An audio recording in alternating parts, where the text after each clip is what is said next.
escucha bien en el fondo? ¿Sí? Vamos a empezar con el encuentro de hoy. Muchas gracias a todos y a todas por venir. Semana de 2 actividades del SEAC. Sabemos que fue un ritmo intenso. Hoy tenemos el placer de tener en la escuela a Marta Moreira, que nos visita desde San Pablo, de MMB Arquitectos. Es un esfuerzo y un privilegio enorme poder recibirla en la escuela, así que estamos muy contentos de compartir su conferencia con ustedes. Vayan pasando que hay lugar. Como siempre, pueden ver todas las actividades del centro en la web o en el póster si a alguien le hace falta. Ya no quedan tantas, pero la semana que viene vamos a tener una mesa redonda con 2 artistas argentinas, Luciana Lamote y Mariana Tellería.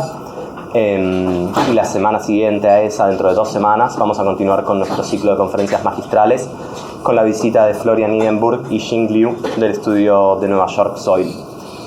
Hoy vamos a escuchar a Marta en este ciclo de conferencias magistrales que marca un poco la agenda del SEAC, de los invitados, de tener la presencia de arquitectos que trabajan con la realidad, que trabajan con la ciudad.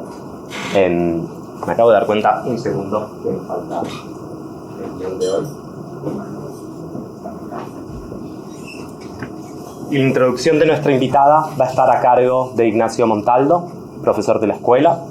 Ignacio Montaldo es arquitecto por la Universidad de Buenos Aires y desde el 2004 dirige la oficina MOARCS, donde desarrolla obras y proyectos de temáticas y escalas diversas, donde ha obtenido numerosos premios y distinciones en concursos públicos y bienales nacionales e internacionales. Ha dictado clases en la Universidad de Palermo, en la Universidad Nacional de San Martín y ha sido profesor en la Universidad de Colombia en el año 2017. Desde el año 2016 es doctorando en la FADU UBA y desde el 2018 fundador y director del LABDA, donde hemos colaborado, el Laboratorio de Documentos de Arquitectura de la Universidad Nacional de San Martín. Actualmente es profesor adjunto regular en la FADU y profesor titular de las materias Proyecto 2 y Tecnologías Avanzadas en la Universidad Torcuato de Itera.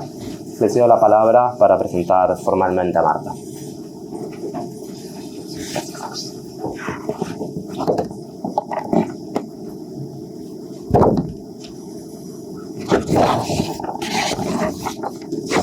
Bueno, buenas tardes.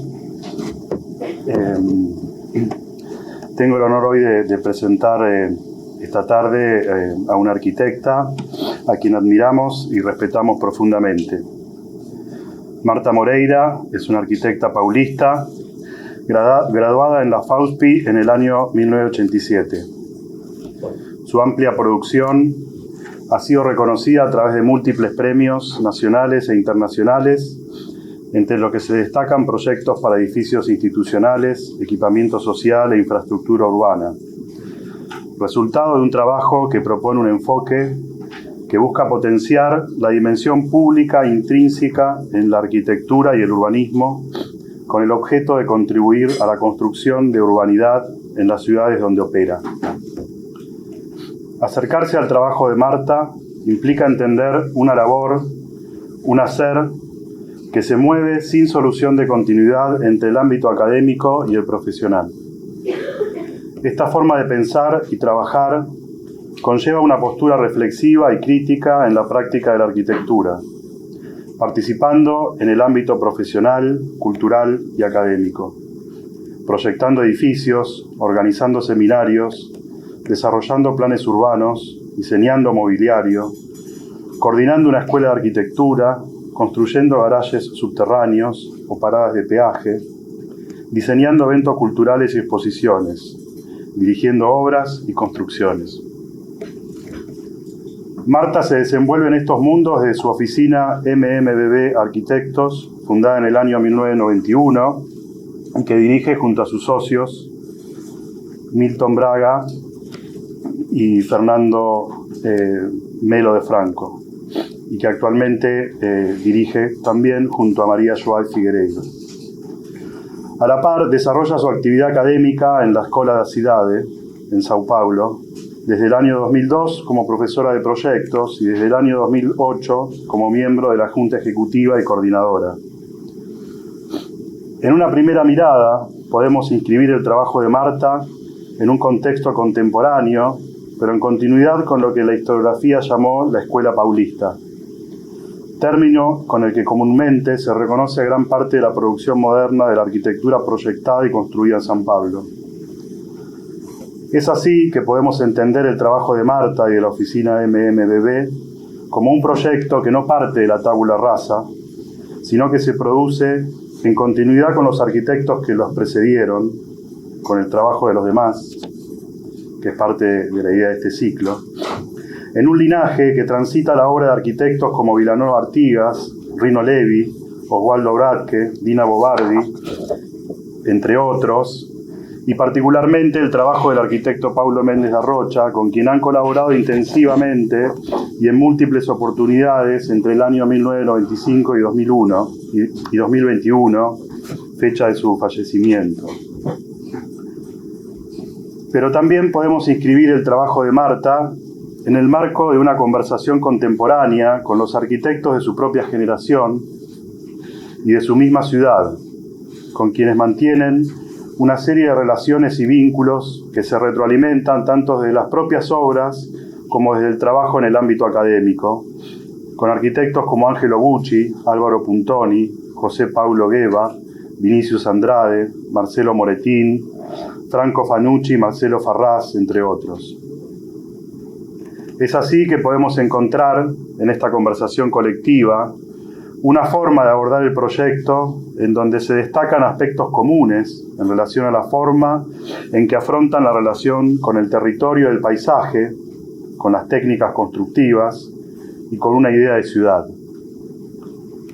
La continuidad de la forma moderna, que desde la elementalidad de su geometría y abstracción se relacionan con el territorio del paisaje, actuando en el ámbito de la naturaleza como referencia, llevando al límite y poniendo el énfasis en las técnicas constructivas y particularmente en el proyecto de las estructuras, en el trabajo tanto con el hormigón armado como con el acero, manipulando tanto su capacidad de sostén como su capacidad de expresión formal y organizativa de los proyectos.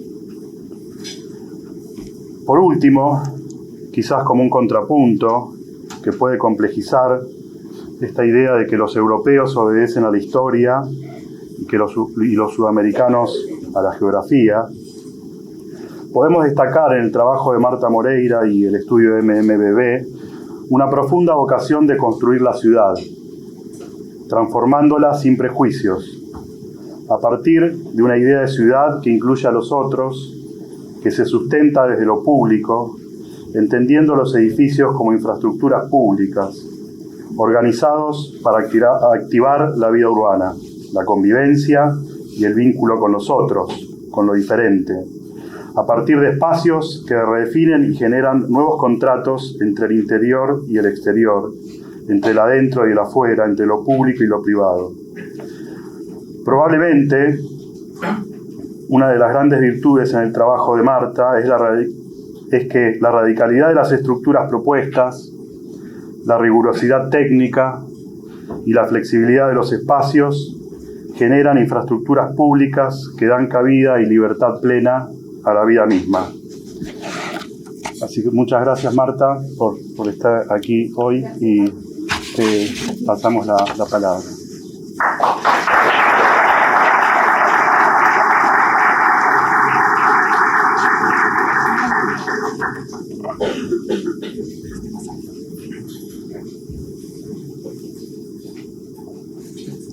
Assim? Assim. Tem que ligar, não? Pronto. Estão me ouvindo? Bajo.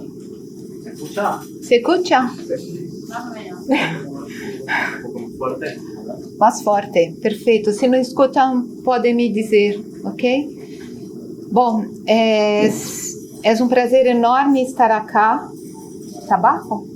Sí, pero ahora llamamos a alguien para que suba el volumen de... Quero que use isso porque para Inácio funcionou muito bem, não? Lo outro. Puedo usar esse. ¿Querés? Vamos a apuntarlo un poquitito más para arriba a esto. A ver. Y un segundo. Yo uso esse. A ver, permiso. ¿no? Ahora, mejor, ¿no? ¿Sí? Ok. Ven, guárdate también. ¿Estás segura? Si no, podemos pedir otra pregunta. No, está perfecto. Buenas noches. Es un placer inmenso estar acá porque, después de la pandemia, es la primera vez que vengo para una charla personalmente. Me pongo un poco nerviosa porque fazia tempo, ¿no? Y es un placer estar acá.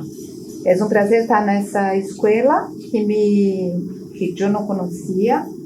E é muito linda, do taller, só taller me encantou ver todos vosotros em conjunto allá, porque eu, por minha experiência, a arquitetura é um trabalho muito coletivo, feito por muitas pessoas juntas, não só arquitetos, não, mas os engenheiros, os antropólogos, e assim é um trabalho muito coletivo. Então, foi uma grande surpresa para mim, com muito prazer ver essa escola dessa maneira. Mi portunhol é terrível, como se pode ver, então, se não compreendem ou se querem perguntar, por favor, me interrompam e fiquem à vontade. Graças por la invitação. E vamos olhar.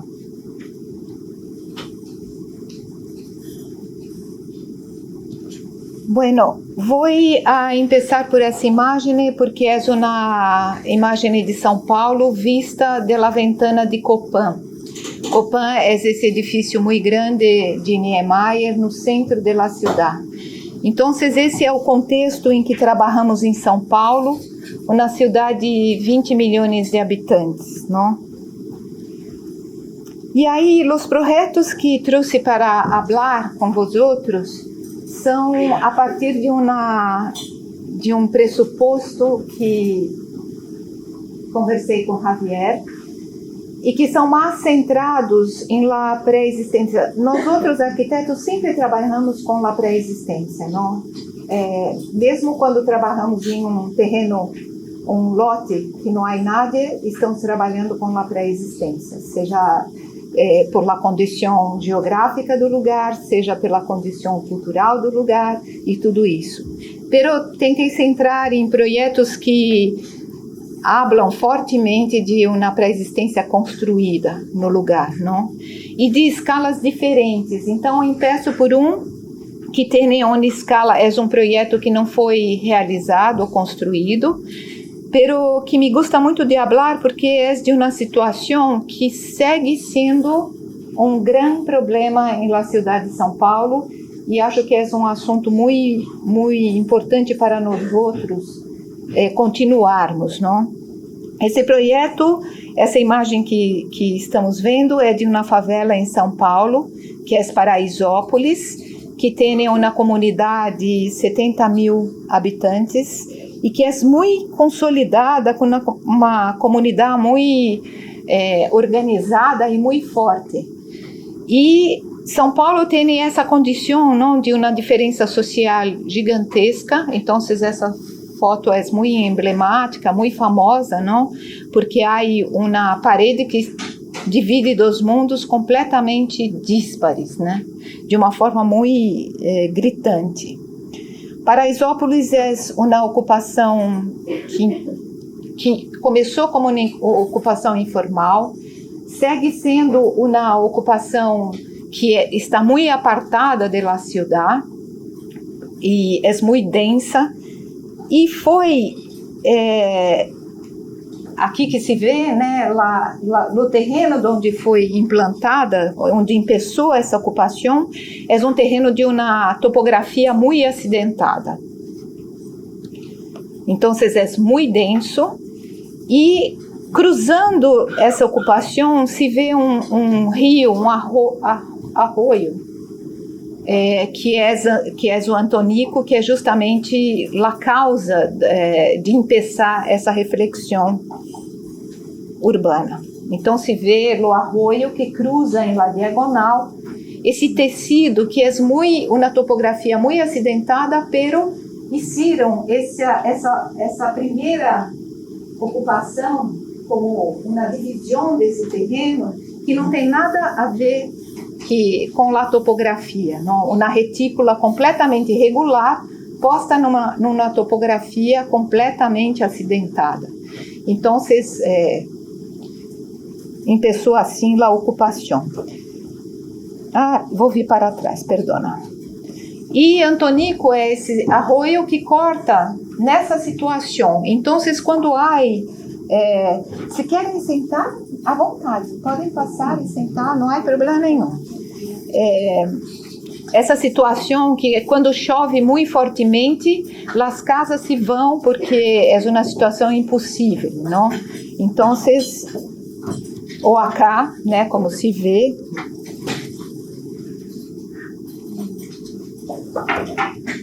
E aí, me gusta de mostrar essa cidade, essa foto aérea, que é uma cidade absolutamente densa, com os pontitos em naranja, que são as canchas de futebol.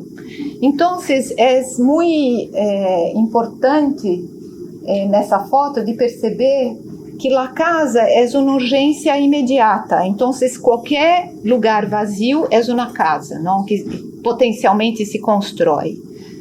Pero quando há reconhecimento de algo que tem valor coletivo, as pessoas o mantêm. Então, os pontos vazios são as canchas de futebol.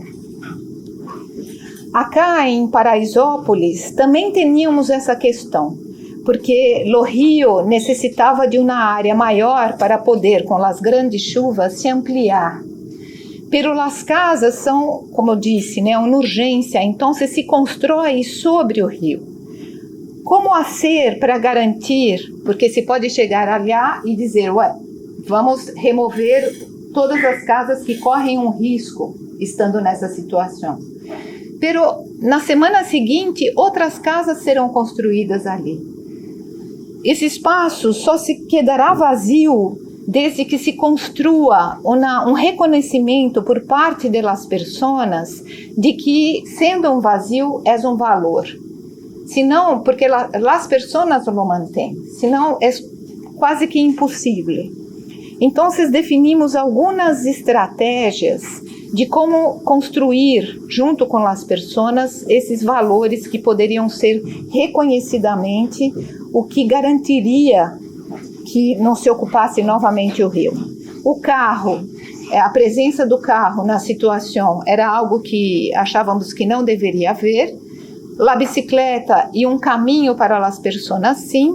E a outra imagem é reconhecimento do imaginário, né, da praia, do contato com a água, que é também um valor. Então, a primeira coisa foi determinar uma faixa não edificável, e aí sim, de remoção, que fosse a faixa mínima de proteção ao rio. Então, como a remoção tinha que ser a menor possível, porque é uma parte da cidade que já está construída, se negociou a mínima possível a quantidade de remoção.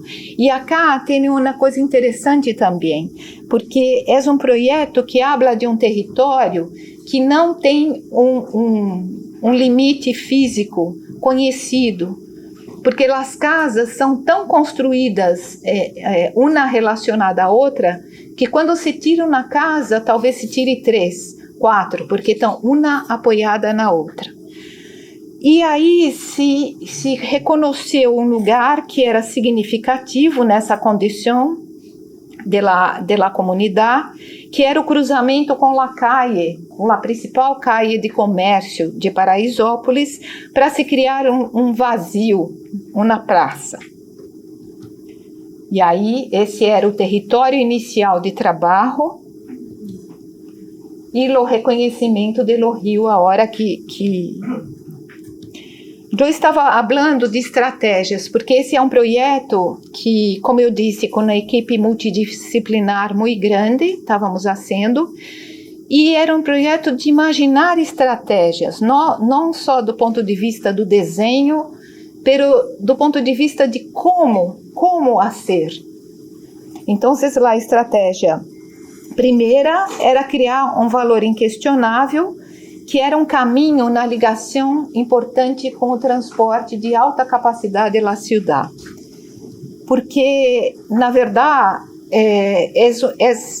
é um bairro que o ideal era que tivesse conexão muito forte com a cidade, porque a primeira ocupação se quedou como um feudo, não? Então, como conectá-la definitivamente com a cidade? Isso são as estações, o sistema de transporte coletivo de alta capacidade próximo à região. Paraisópolis sempre acá, não? Pero o que parece como uma distância pequena, na verdade não é tão pequena por la topografia. Pero o caminho de Antonico é um caminho que é o mais plano nessa topografia, porque o caminho das águas são o caminho plano que existe aí. Então, caminhar por esse lugar era uma coisa desejável e reconhecidamente, potencialmente, algum valor, não?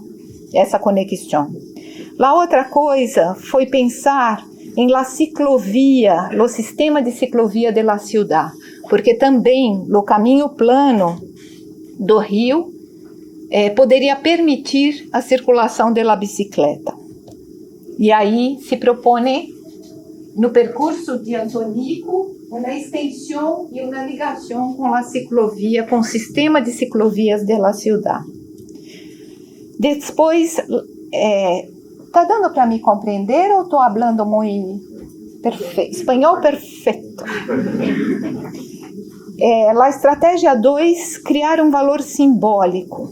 Então, sabemos que o contato com a água é algo que é muito no imaginário, em Brasil, as praias e tudo isso, mas para nós outros todos, não? É muito bueno e muito estimulante. A questão é que o regime do rio natural, ele tem as várzeas que permite que as chuvas muito fortes, o rio se acomoda em uma área muito maior, que não é o nosso caso, não? Porque está tudo muito ocupado. Então, estamos falando de um rio urbano, que tem um pico com a temporada de las chuvas. Quando começamos o projeto, isso era o que havia projetado para o Antonico, ou seja, um canal tão profundo quanto pudesse abarcar as chuvas que podem acontecer a cada 100 anos.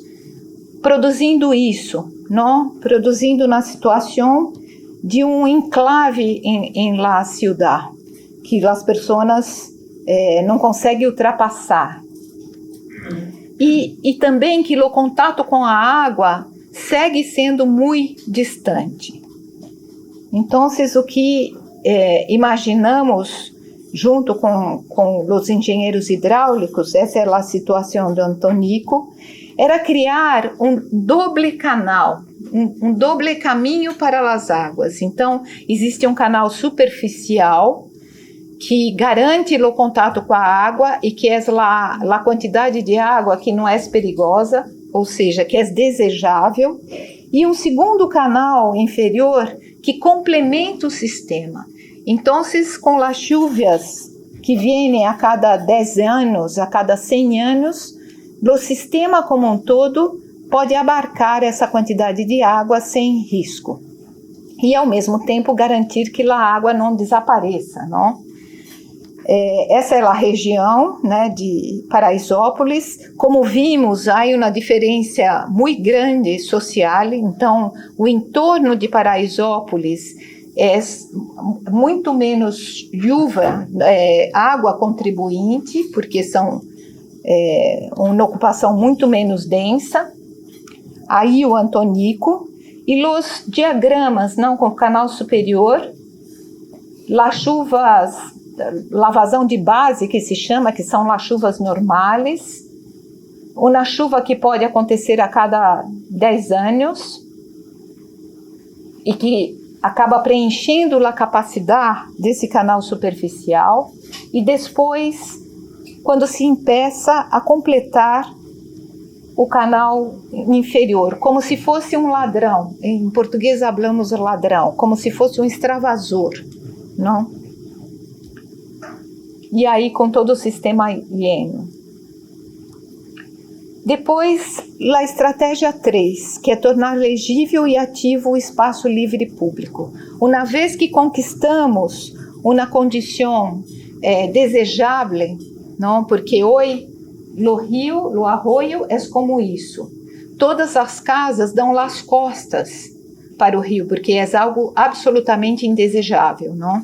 Então, como fazer para que o que antes era indesejável se torne muito desejável? E aí o desenho, a nitidez dos limites também são uma garantia para que esse vazio se mantenha. É como as canchas que vimos no início. A cancha também tem um limite muito preciso, não? Porque senão não se joga futebol. Então, uma estratégia era marcar fisicamente um certo limite que a partir dali se torna público, se torna coletivo, se torna de todos. Ao mesmo tempo, garantir uma faixa para que as construções que antes davam as costas se possam adaptar para uma nova frente, não? Porque se as pessoas passam por aí, se as bicicletas, se passa a ser o caminho das pessoas, passa a ser um lugar desejável, não mais um problema. Uma seção transversal da situação. E depois estava falando para vós outros sobre a questão de um terreno que é muito pouco preciso, um lugar de intervenção pouco preciso. Então, fomos localizando a partir da desocupação, potencialmente lugares que, dependendo de sua dimensão, poderia receber uma ou outro tipo de construção. Essa é a quadra da praça. É muito nítido a marca do rio passando, não?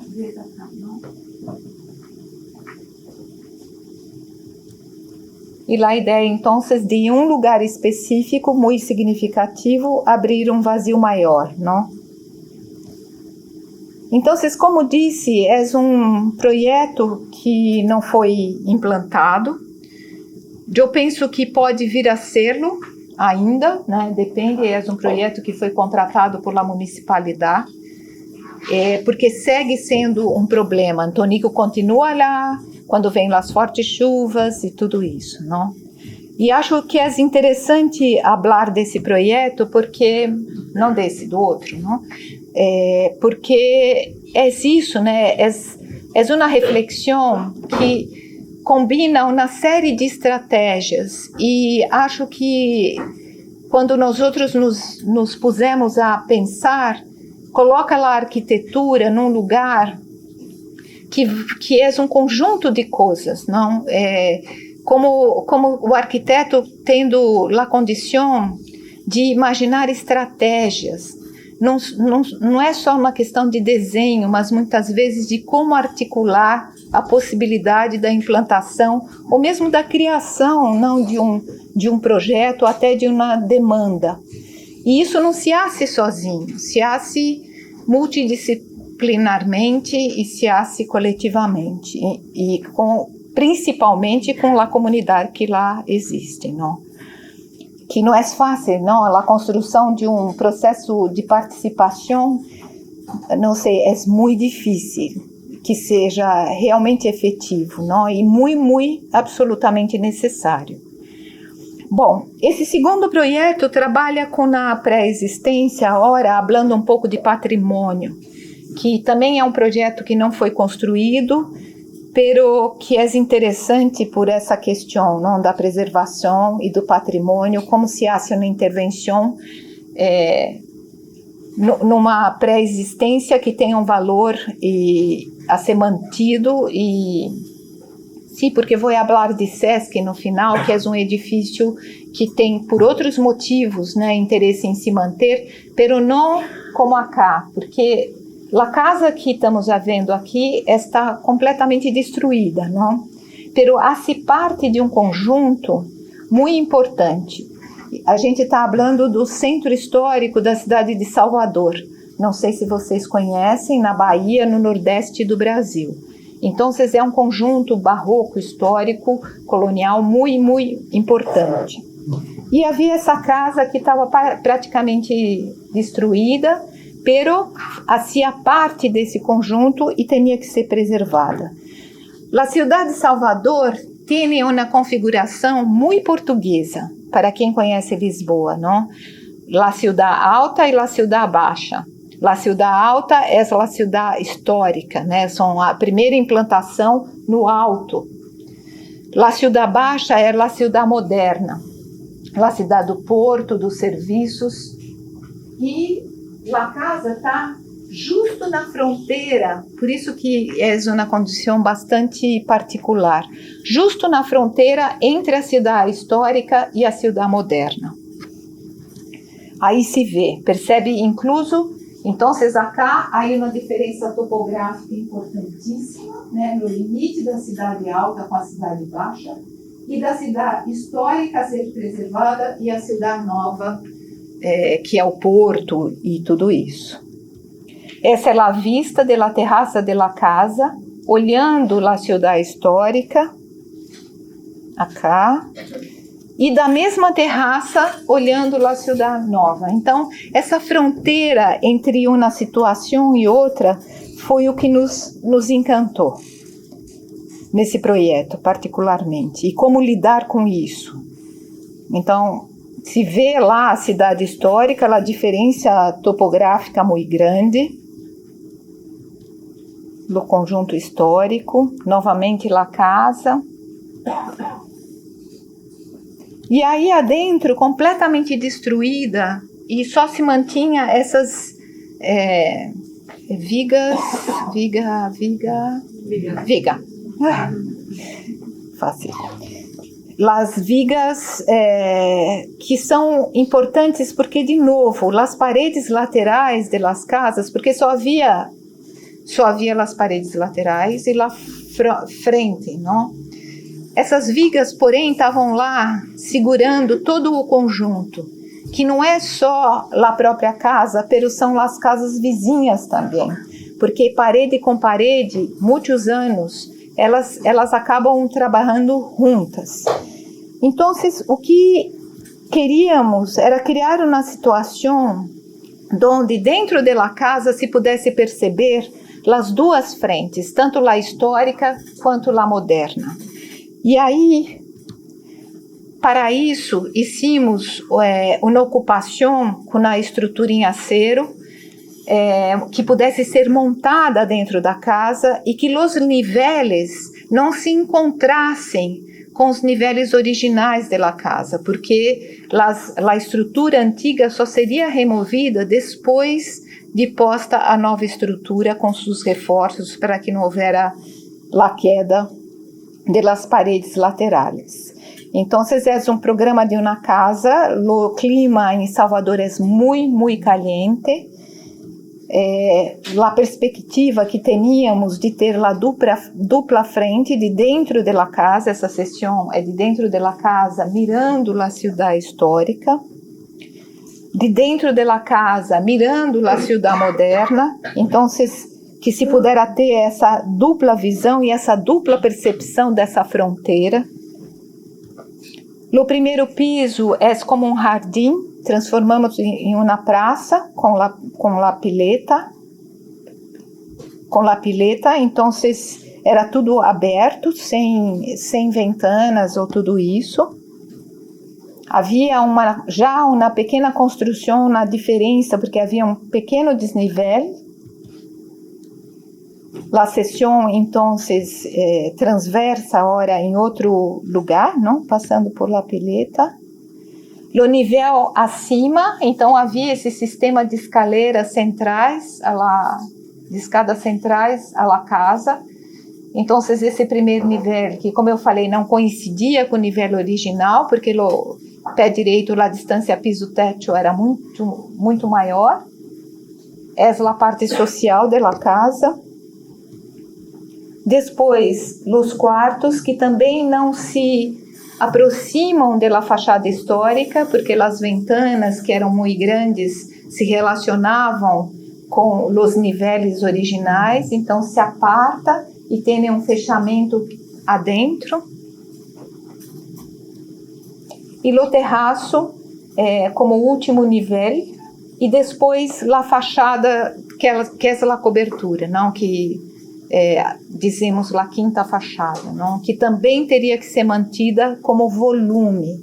Então, o que hicimos foi manter a volumetria, pero substituir toda a cobertura, falamos telha em português, terras, por terras de vidro, que está tudo ventilado abaixo, não por o terraço, para que entre a luz no centro da casa. Então, é um projeto de novo que é muito mais sensível, não? Em outra escala, pero que, de novo, envolve uma série de estratégias de enfrentamento das questões que estão ali envolvidas, né, com a preservação do existente, no caso do patrimônio. A luz é por la manhã e por la tarde. E aí, esse também é um projeto que parte de uma pré-existência construída, também é um projeto Tico, que é um ateliê de uma artista, e ela comprou esse imóvel, não, esse edifício que estamos vendo aí, que estava muito malo, era novo, pero muito malo hecho.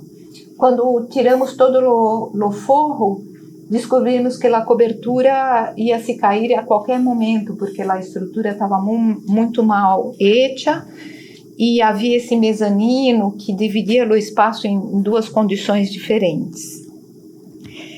Essa artista tem uma particularidade, que tem um trabalho que coleciona muitas coisas, tem muitas ferramentas e muitas coisas. Então, existia a necessidade de uma área de armazenamento muito grande.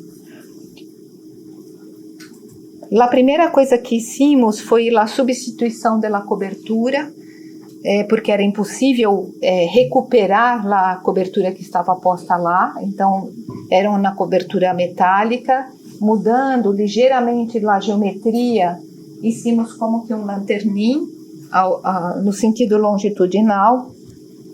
Então, havia luz, porque é um edifício que está encostado em todas as medianeiras, então é profundo, não havia muita luz.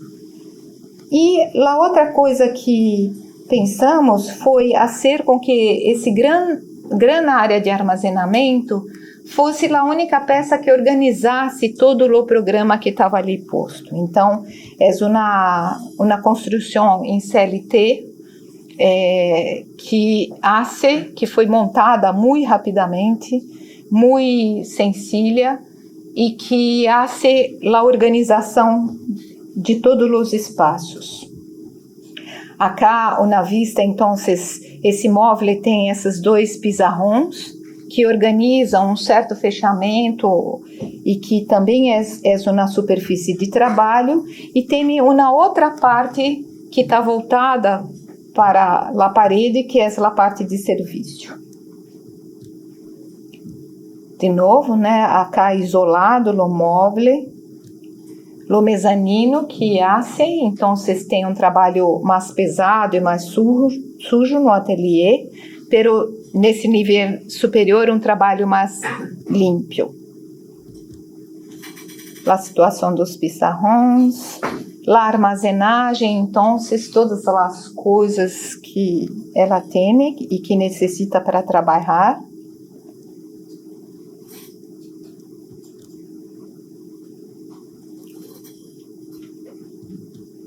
A escala, então, sem os pizarrões, as peças que fomos agregando em acero para fazer as gavetas e esse tipo de coisa. Uma seção longitudinal pela escaleira e a parte de serviço. la copa, o banheiro.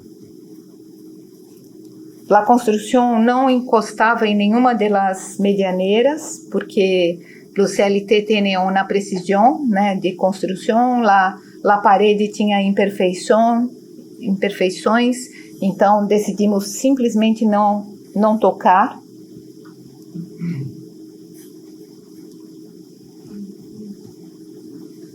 As seções transversas nas diversas situações.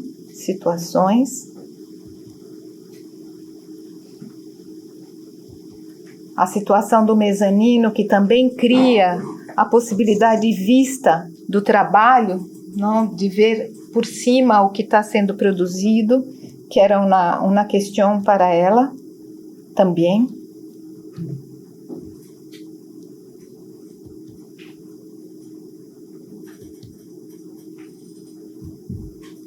Estou falando muito rápido, não?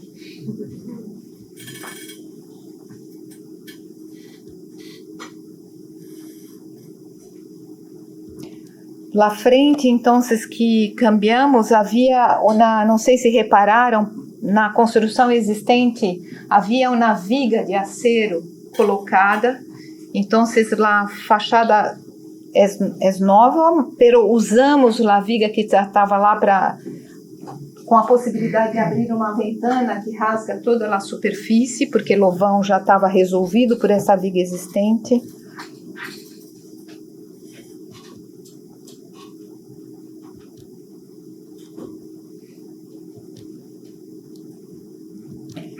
E assim é. Agora vou mostrar dois projetos que hicimos com Paulo, que foi uma parte muito importante, né, de nossa história. Foi a colaboração com Paulo, porque foi um aprendizado imenso, que nós outros somos muito gratos, né, estávamos falando, não, por la generosidade e tudo isso, e por ter tido a oportunidade de trabalhar com Paulo. O primeiro é Sesc Tatuapé, que foi um concurso, que ano me olvidei? 96, um concurso, logo que começamos a trabalhar com Paulo, Paulo foi convidado a ser esse concurso, que era um concurso fechado, onde se invitaram 6 arquitetos. E aí Paulo invitou a nós outros para assessorá-lo, né, nesse projeto.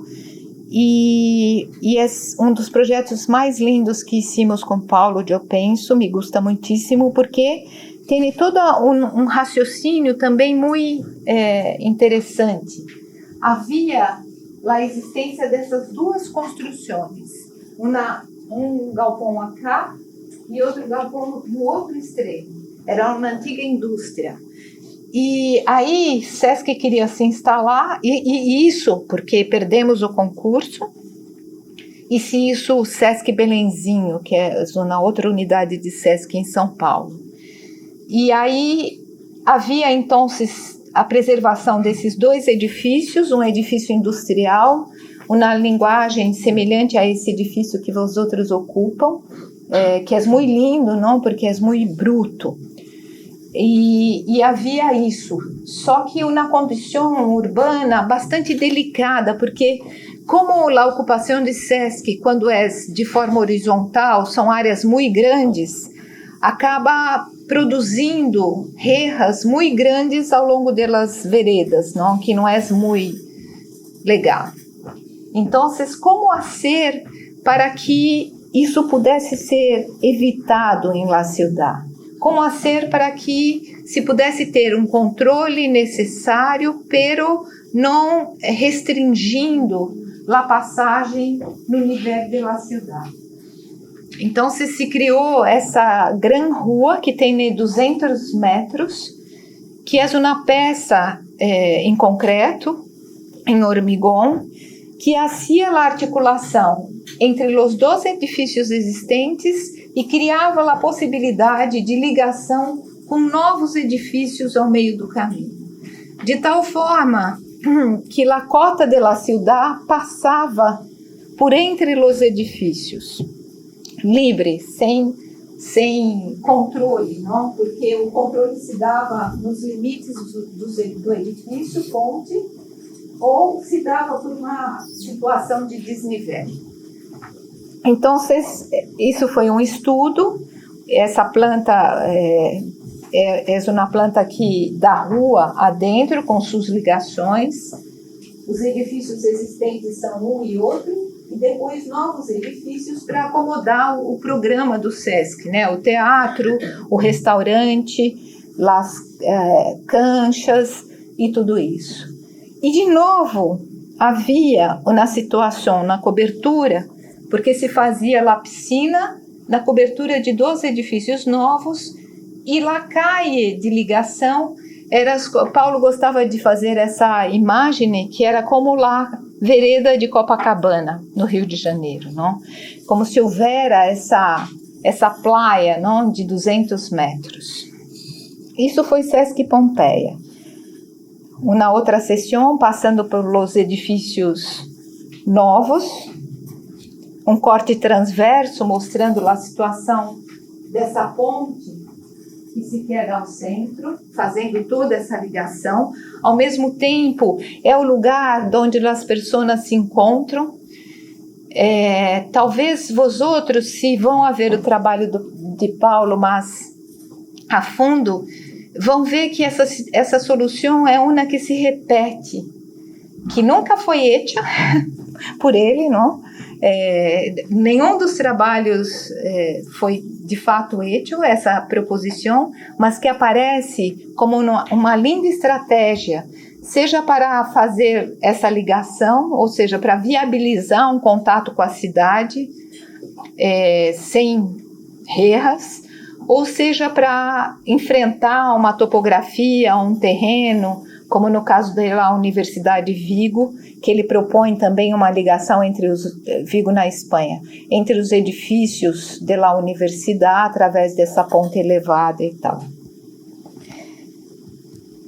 Bueno, então, depois, no ano de 2002, Paulo foi de novo chamado agora para ser o SESC 24 de Maio.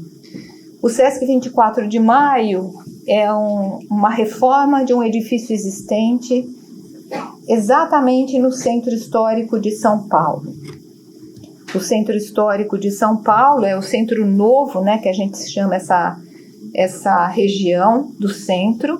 Essa é a Praça da República, de muita importância, e lá se vê, como eu mencionei naquela primeira imagem, o edifício Copan de Niemeyer. E é um centro absolutamente vivo e dinâmico, e de muita diversidade cultural. Então, ele é muito rico. Como todo centro de la ciudad, estávamos falando isso também, tem épocas de mais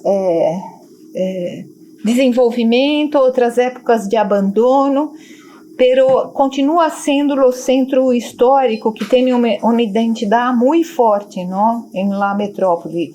Mesmo que outros centros apareçam, o centro histórico continua sendo uma referência para a metrópole como um todo, não? Então aí se vê Praça da República, Teatro Municipal de São Paulo e o SESC 24 de Maio no meio do caminho. Esse croquis é um croquis que Paulo hizo há muito tempo atrás, muito antes de qualquer ideia, né, de se fazer um SESC aí, que era a proposta de uma piscina pública em Praça da República. Praça da República sendo uma das praças mais significativas, historicamente falando, da cidade de São Paulo. Acho muito lindo, porque não é que ele estava fazendo esse croquis, talvez pensando em construí-lo, pero envolve uma ideia de cidade que é muito bonita, porque é do desfrute, do encontro, uma piscina pública. Então, essa construção tem como 100 por 100 metros, apoiada em dois contrafortes de concreto, que tinha todos os serviços e era uma piscina pública. Ao mesmo tempo, a sombra, né, que essa construção projetava, era uma cobertura para todo tipo de eventos e festas. Então, isso muito antes de pensar o SESC. E aqui, uma outra imagem que acho que é muito bonita também, porque as pessoas, a arquitetura é muito hecha por as pessoas, pela apropriação que as pessoas fazem das coisas e dos lugares, não? Que tem uma potência enorme. Então, isso é uma via elevada no centro de São Paulo, que chamamos de Minhocão. Minhocão é o nome desse bicho, que é um absoluto desastre, porque corta a cidade, muito cerca dos edifícios, pero quando se cerra nos finais de semana, as pessoas se apropriam desse lugar com essas brincadeiras, por exemplo, de água, como a gente está vendo aí.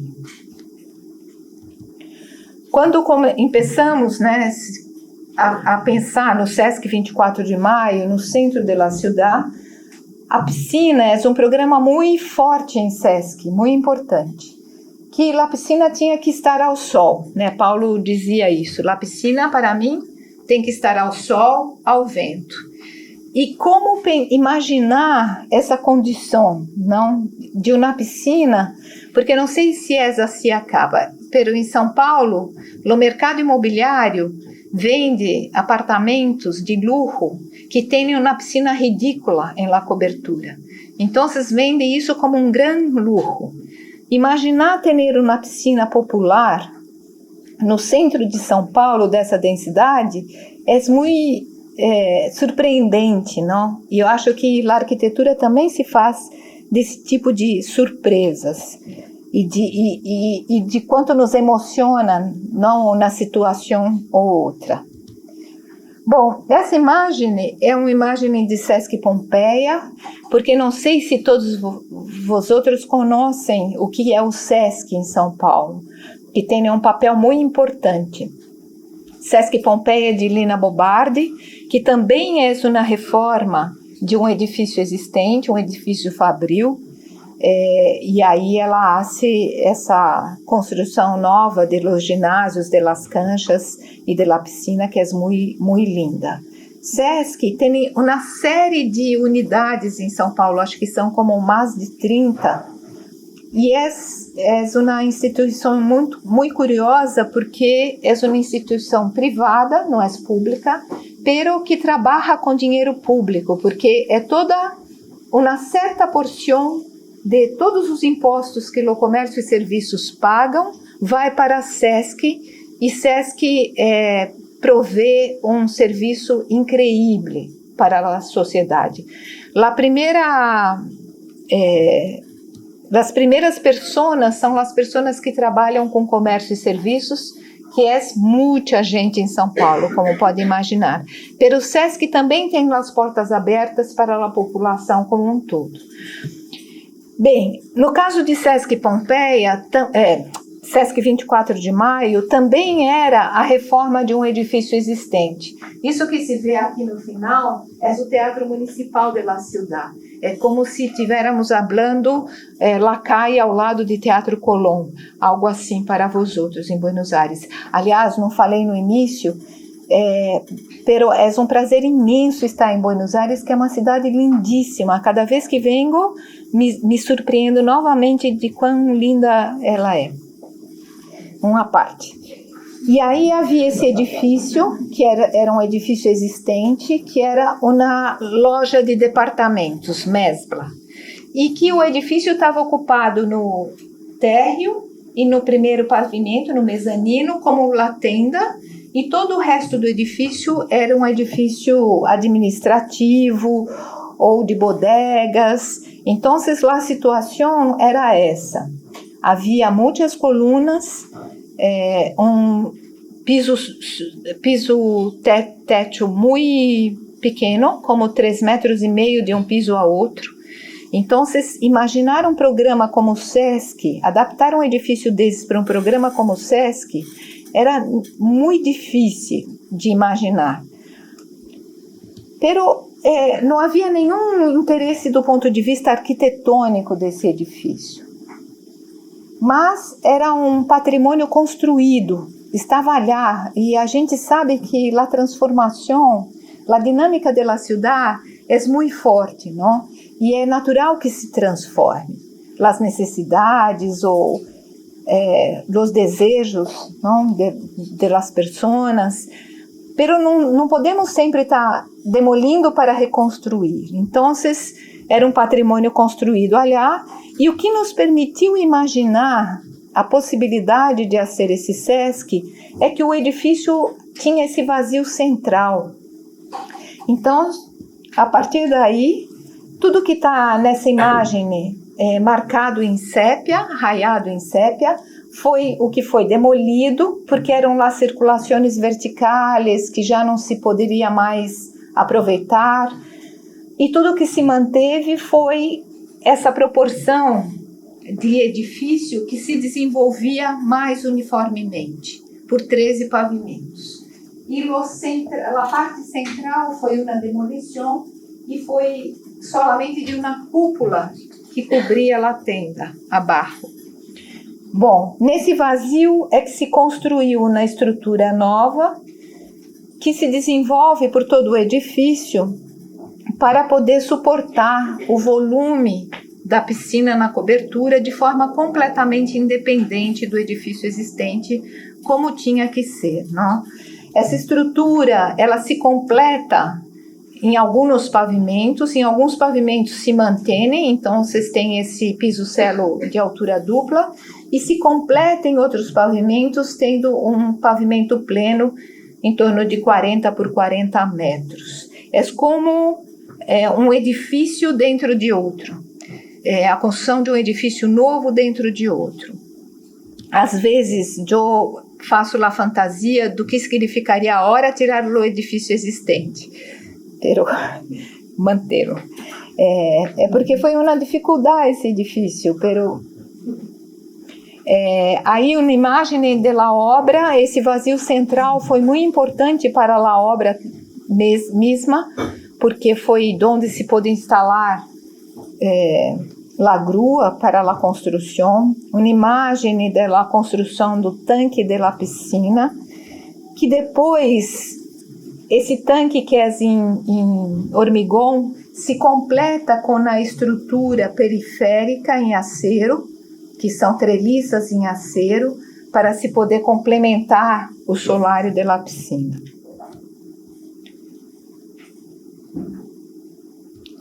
E o programa do SESC, então, agora, no mesmo programa que estava falando em SESC Tatuapé, pero agora organizado verticalmente. Então, o que imaginamos é que cada nível se dedicasse a um único programa. Então, havia alguns programas, como, por exemplo, a convivência, perdona que está em inglês, pero eu estou me referindo a esse nível aqui. E a convivência é muito lindo no programa de SESC, porque é um dos lugares onde não há um programa específico. É como na praça, onde as pessoas se quedam, não? E aí imaginar uma circulação vertical que fosse para além da circulação propriamente pragmática. Há as escaleiras, há os elevadores, pero há também a construção de um sistema de rampas que é muito mais condizente ou tão festivo quanto o programa é. Então, é como um prolongamento do passeio de la calle, onde se vai achando os diversos endereços, não? Então, e além de tudo, isso é uma coisa que acho que é interessante também de pensar. E aí, o desenho faz muitas diferenças, não? Eu estava falando que SESC tem essa política de portas abertas, onde as pessoas entram livremente e frequentam. Pero o desenho, muitas vezes, pode tanto propiciar que isso de fato se dê, quanto pode cercear um pouco as pessoas, no sentido da ocupação. A rampa é uma circulação vertical muito linda nesse sentido, porque as pessoas se sentem completamente à vontade de frequentar o edifício. É diferente do constrangimento de um elevador ou mesmo de uma escada encerrada. Bueno, essa região de La Ciudad, que é conhecida como Centro Novo, como estava falando, ela foi construída entre os anos 30 e 60. E foi construída com uma tipologia, como acá há muito, né, no centro de Buenos Aires, de galerias comerciais, né? Foi um empreendimento que tinha a ver com o mercado imobiliário, criar mais frentes, né, de lojas e mais vitrines, mas de uma forma bastante feliz, porque as galerias promovem isso que a gente vê nessa imagem, que as pessoas cruzam as quadras por todos os caminhos, não? Então, tudo que está em negro é onde as pessoas caminham por esse lugar, pelas galerias. E o térreo do Sesc, ele reproduz essa condição. Então, ele é um lugar de passagem, de ligação entre as duas ruas onde ele está implantado. A loja, a tenda original, entrava justo na esquina, a Canon, no novo Sesc, não se entra por la esquina, se passa, né, se cruza, interligando as duas calles, pero há uma grande ventana onde era a entrada original. Essa é uma das entradas em Rua 24 de Maio.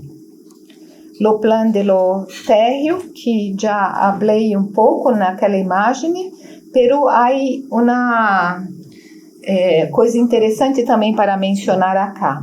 Bueno, nessa região se hace toda a organização da circulação vertical, a escada de emergência nos elevadores e a tomada do sistema de rampas. Se cruza, como falei, em diagonal, como numa praça, né, num jardim, e o que ocupa a esquina é o primeiro contato de Sesc com as pessoas, de administração, de informação e tudo isso. Pero o que gostaria de mencionar acá é que esse pequeno edifício que se vê acima na imagem é um edifício muito chico, é um lote muito pequeno para essa região de La Ciudad, que tem 7 de frente por 20 de fundo. E quando fomos pela primeira vez visitar esse edifício com a direção de Sesc e tudo mais, Paulo, talvez você já tenha ouvido Paulo mencionar isso, porque é muito bonita a associação. Paulo disse para Danilo Miranda, que é o diretor de Sesc, mira, vosotros tem que comprar esse edifício ao lado, porque estava à venda. E porque essa imagem, o edifício principal é como o navio, e esse edifício ao lado é como a naveta, o pequeno navio, pequeno barco, que se aproxima do navio para os serviços e para abastecer, não? Então, ele fez essa imagem muito linda e Paulo tinha, de uma forma muito rápida, essas percepções, porque é algo que aparece ali, da observação, não? Ele estava atentamente observando e no momento já colocou como uma questão. E Sesc comprou e, de fato, todos os programas que estão mais ligados aos serviços se quedam em esse pequeno edifício ao lado. Essa é uma imagem dessa praça no térreo de La Ciudad. Esse edifício ao lado, ele é sempre visto do Sesc, né, do edifício principal, porque ele está ao lado do sistema de rampas e também dele se vê o edifício principal. Essa ideia do anexo, que é muito bonita em arquitetura, né, que você constrói seu próprio vizinho, né, e estabelece essa relação. O edifício existente já tinha um nível abaixo, que era estacionamento, e aí nós outros implantamos o teatro, com uma ligação muito franca com a calle, através dessa larga escada. O teatro é um certo teatro, né? Porque tem que conviver, isso é o foyer e o café do teatro. Tem que conviver com todas as fundações dos pilares existentes e tem que conviver com os pilares novos também. escavamos 3 metros abaixo para poder fazer um pé direito, uma altura razoável para o palco e para desenvolver a plateia também. E como eu disse, é um certo teatro, não há caixa de cena, não há, até há cortinas algumas vezes, mas não há uma boca de cena conformada. E há uma situação que é bastante curiosa, que a mesma cota que se ingressa no teatro, ela circunda todo o vazio do palco e da plateia. Então, quando há shows de música, as pessoas vão nesses lugares para bailar e tudo isso. Então, tem uma dinâmica um pouco particular, como teatro.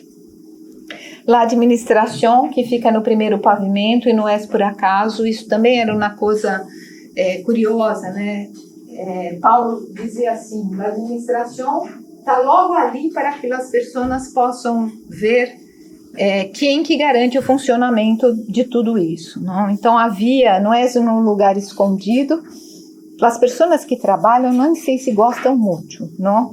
Porque preferem talvez, pero essa relação de quem é responsável por tudo isso que está aí. Então fica no primeiro piso, há esse vazio entre o primeiro piso e o térreo da administração. O restaurante, que é um restaurante muito popular, as pessoas elas se quedam em uma cola muitas vezes quando está perto da hora do almoço, em la rampa, é muito rápido, pero se quedam ali. E o outro dia me disseram que havia uma pessoa vendendo doces em la cola do restaurante, que achei que é interessante, porque obviamente logo alguém chegou e disse, por favor, não se pode vender doces aqui. Pero é uma situação muito urbana, não? E acho que a rampa cria essa situação realmente da cidade e a continuidade dentro do edifício. Essa é uma área onde os edifícios estão no limite do lote, portanto são muito próximos. À frente é a galeria do reggae. Então, a todo momento se vê, não, essas vistas da cidade. Esse é o nível que eu comentei da convivência, que é como na praça, um jardim em uma certa cota, não há ventanas e se põe aberto numa certa cota. Havia essas vigas invertidas que fomos lidando com elas, porque incluso se descobriu isso com a obra já mais adiantada. A biblioteca, cada dos níveis tem um certo layout de ocupação que vai se alterando. Havia uma dificuldade muito grande com relação às instalações, por exemplo, na biblioteca do ar-condicionado. Então, as casas de máquinas vão aparecendo, organizando o layout de tal forma que se insufla pela própria casa de máquinas, porque tem dificuldade de passar os dutos.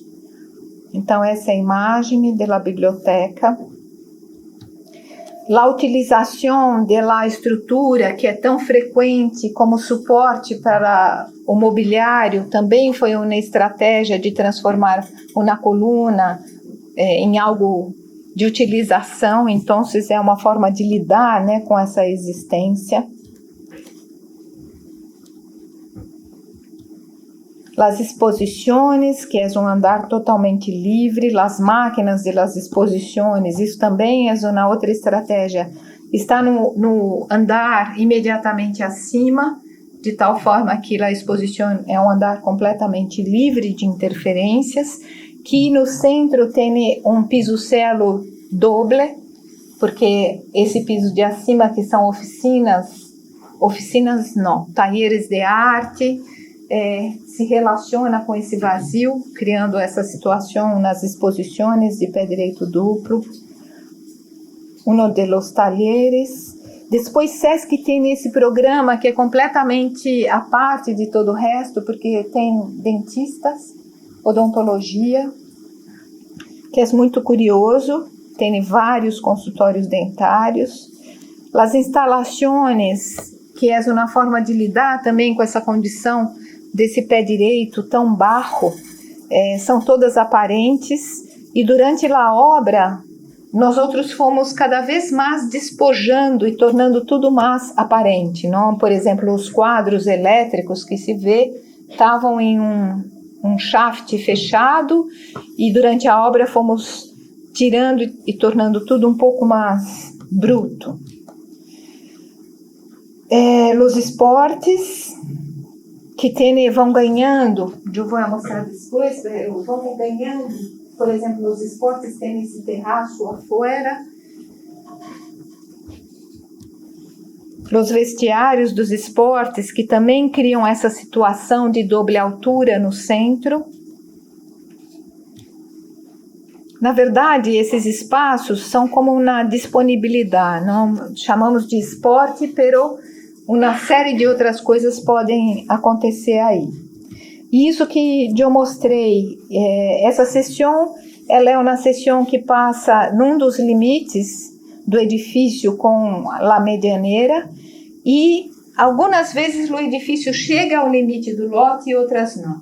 Então vai criando essas situações de umas varandas com pé direito doble ou triple, que tem essa relação muito cercana, né, com esse entorno imediato. Esse tipo de utilização, no caso dos esportes, olhando para cima, para riba, para o solário, é um vazio que percorre o edifício como um todo. La dança, que é um programa também muito ativo em SESC, então as 4 colunas são apoio para os espelhos e barras, não? Está terminando. Não, porque é longo, eu estou com o relógio bem aqui à frente, mira. Não sei que hora empecei, mas já sei que é bastante. Depois, esse nível é o último nível do edifício existente. Então, é muito nítido porque agora só se vê a estrutura nova. E é o nível do Jardim de la Piscina. Por que chamamos assim? Porque é um programa que complementa o programa da piscina que está logo imediatamente acima. E, de novo, o Paulo falava da calçada de Copacabana, porque ele mencionava a praia, você atravessa a avenida e do outro lado você vai tomar um suco. Então, é o Jardim da Piscina que complementa o programa que está acima. E aqui tem uma particularidade que, originalmente, nós outros imaginamos esse espelho d'água como algo que não permitisse que as pessoas chegassem ao limite do edifício. Depois, começamos a pensar que seria muito interessante se as pessoas se apropriassem dele, que foi de fato o que aconteceu. Desde a inauguração, as pessoas... as crianças dizem, vamos à piscina de SESC, se referindo a esse lugar, e não a piscina que está em la cobertura. E é um programa dos que são mais bem sucedidos, porque é muito fácil, não? É divertido. E esse contato com a água. Esse nível é o nível, como estava dizendo para vocês no início, a estrutura do tanque da piscina, muito marcado as vigas que cruzam nas 4 colunas principais, depois a estrutura periférica em acero, e são os vestiários da piscina. Essa torre de lavatórios é uma referência direta à Vila Nova Artigas, que isso em um desses projetos, e Paulo imediatamente falou, vamos copiar Artigas, porque é muito bueno, na torre triangular, os outros não ficam um ao lado do outro e assim por diante. No último tramo de rampa que vai à piscina, é uma piscina de 25 por 25, a maior piscina possível nessa situação. E é uma piscina muito popular, com a lotação são 400 pessoas ao mesmo tempo.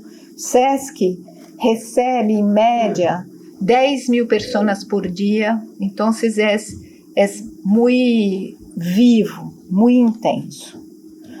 Essa foto foi uma foto que fiz durante a obra, que me gusta muito porque as pessoas vão procurando essa situação de conforto, não? Nas mais inusitadas formas, no caso. Essa foto é uma foto do pavilhão do México em uma Bienal em Venecia, que não me recordo o ano, pero era muito lindo porque falava desse tipo de ferramenta que se hace no canteiro para resolver um determinado problema. Então, é um desenho muito lindo porque ele, no caso aqui, não tanto, não, pero como desenho, digamos assim, mas é um fio de prumo resolvido assim, com que se tem à mano.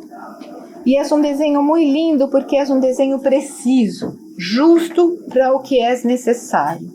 Essa peça aparecia em muitos lugares da obra.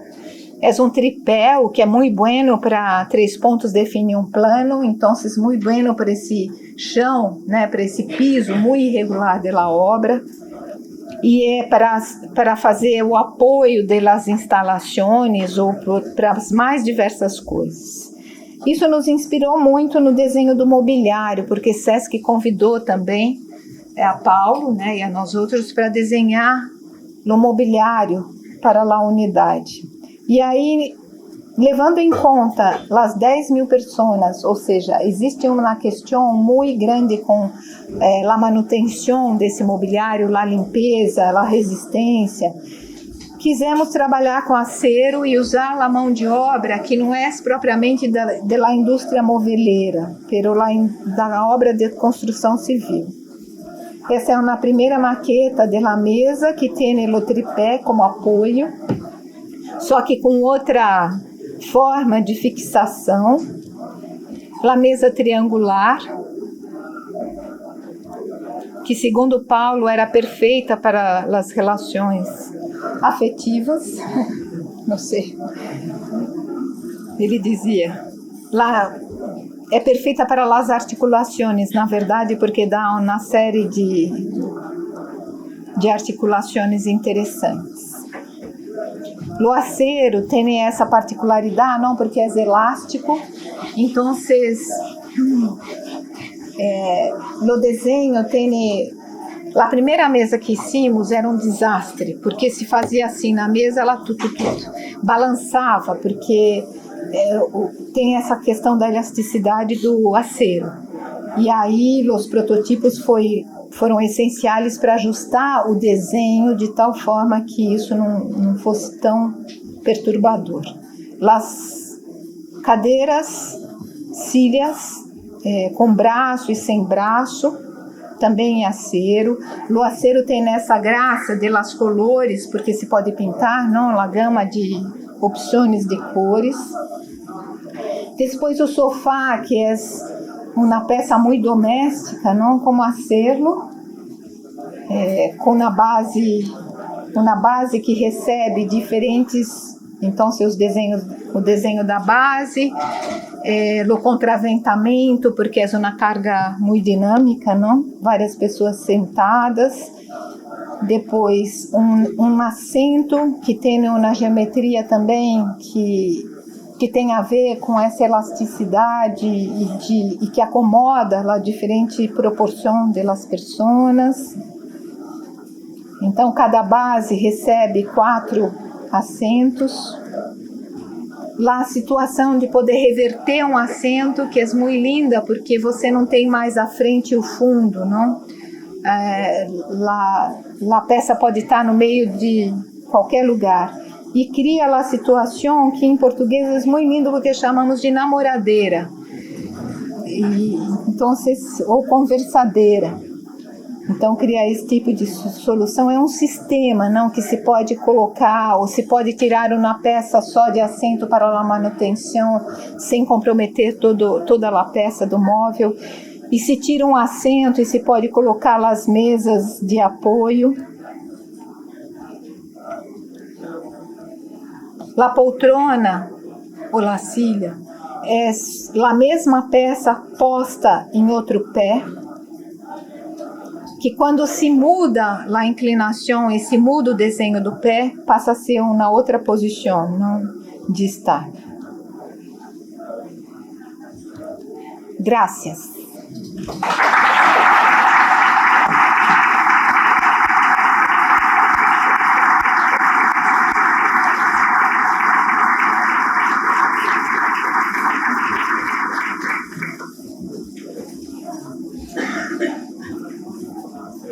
Muchas gracias, Marta. Graças a vosotros. Foi um prazer imenso.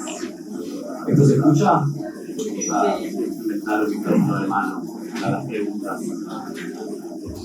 Muchas gracias, Marta, por la presentación. Estuvo bellísima. Una enorme coherencia y realidad. Un poco de ruido. No? Tá bueno. Esos mixes. No, algo que quería preguntarte para iniciar la conversación. Creo que hay algo muy, además de los comentarios que hizo Ignacio sobre la vida que dan estas infraestructuras que generan, hay un comentario, una sensación muy linda en todas las obras de ambiente, de clima, de cerramientos, de atmósferas, de una cuestión casi de ventilación, de qué está abierto al aire libre, qué está hermético. Y quería preguntarte un poco de dónde venía esa construcción, si era una construcción que salía del proyecto, si se construía con asesores, cómo, porque pasó desde la idea de las tejas en una casa no construida con ese techo que ventilaba, hasta el CES, que es donde está abierto y donde está cerrado. Bueno, acho que tem uma tradição muito forte em la arquitetura, não solamente brasileira, mas muito fortemente. Eu estudei em La FAO, que é esse edifício de Vila Nova Artigas. Não sei se estou respondendo exatamente o que tu perguntaste, mas eu vou falar o que eu quero falar. Que é esse edifício de Vila Nova Artigas, onde não há limite entre o que está dentro e fora. O limite se dá por uma diferença muito sutil de condição. A sombra, a luz, mas não há limite físico. E isso é feito numa época de muita de uma ditadura, então é edifício que não se pode cerrar. La UBA é assim? Que não, eu não conheço? Não. Então tem um significado muito forte, essa continuidade. Isso se aparece em muitas situações em São Paulo. No edifício MASP de Lina Bobardo também, não, essa continuidade do que está dentro e do que está fora. E isso é uma coisa que acho que para nós outros faz parte de nossa formação. É claro que em São Paulo o clima é muito mais caliente do que acá, não? Então vocês têm essa condição pré-existente que nos permite também pensar, né, ou agir, né, desenhar dessa maneira. Pero é uma coisa que faz parte da formação, não? Estudar no edifício da FAO, tem uma tradição. Não sei, La Marquise de Ibirapuera, a mesma coisa. La Marquise tem uma coisa muito interessante também, porque é nada mais do que uma pequena cobertura, pequena não, uma grande cobertura, de extensão grande, pero que tem uma potência incrível, que é talvez tão potente e muitas vezes mais potente do que os edifícios mesmo que ela conecta. Então, vocês acham que essa continuidade é uma coisa que faz parte da tradição, da história, digamos assim. E acho que isso em Paulo também é muito forte. Também a arquitetura clássica, tudo isso. Es una buena respuesta, porque la siguiente pregunta es un poco también en relación a la historia, en cómo esa construcción de ese ambiente que Ignacio mencionaba, como fue la Paulista, además de una cuestión historiográfica, también es una cuestión de cierto clima, de cierta atmósfera. Antes de abrir a preguntas de la audiencia, yo quería hacerte una pregunta más sobre la presentación, que me pareció lindísimo que todas las fotos y todo el clima de las obras estaba siempre en uso, incluso estas fotos lindísimas de Wesley, que están como superpuestas todas las personas, y que había mucho salto, había una rigurosidad muy grande en los dibujos técnicos, y después la imagen de la obra construida, Y quería preguntarte por ese espacio intermedio de la obra, la dirección de obra, de qué interferencias tiene la construcción de todos estos artefactos, cómo impacta eso en el proyecto. Porque hay un hincapié o hay una precisión muy grande en los dibujos de ordenar la realidad, de esto que sucede en el CES, de hacer la estructura más rigurosa posible dentro de un predio que está de cierta manera desordenado. Pero me preguntaba un poco por esa experiencia de obra, por esos dibujos técnicos, por todas esas interferencias que van apareciendo en el proceso. ¿Cómo es esa experiencia? Bueno, eu adoro acompanhar obra, é uma coisa que me gusta muitíssimo. No caso de SESC, foi uma obra, as surpresas em obra acontecem. Quando é uma reforma, então, se está muito mais sujeito a descobrir coisas que talvez não se... Às vezes são coisas buenas, não? Ou que nos leva a tomar atitudes que são buenas, e se queda melhor. No caso de SESC, muitas surpresas, incluso essa grande viga invertida, porque só se realmente achou, né, havia um levantamento, mas não se demoliu tudo, e quando se começou a demolir tudo é que foi aparecendo essas estruturas. Era uma época, um edifício de uma época onde a estrutura era muito, no caso desse edifício, muito econômica, incluso a seção dos pilares variavam, como estavam embutidos em alvenarias, tinham geometrias muito variadas. Então, sim, foi uma série de descobertas. E no caso do SESC, é uma obra um tanto suja, não sei se me compreendem, porque, por exemplo, só um exemplo muito concreto que vocês vão concordar comigo. No sistema de rampa havia uma fresta que lo separava o novo do existente, uma fresta significativa. Hoje, é uma coisa muito... Tem uma fresta de, não sei, 5 centímetros ou 2 centímetros. Está muito... Uma separação. Uma separação. Porque sim, porque ordenava muito a questão do novo com o antigo e tudo isso. Pero era uma reforma, então essa fresta acabou desaparecendo no processo da obra. E é um certo desastre. Era tudo bem, não? Porque a rampa está lá, está realizada assim. Ou seja, foi uma obra que a gente teve que desistir de algumas rigores, ou teve que conviver com... Eu mostrei os quadros elétricos com suas portas, não havia como executar essas portas, porque cada quadro estava numa posição diferente, o limite é verdade, os pilares era outro. Quando se começou a de fato implantar lá, nós outros fomos revendo algumas coisas em função do que era a disponibilidade do que estava lá.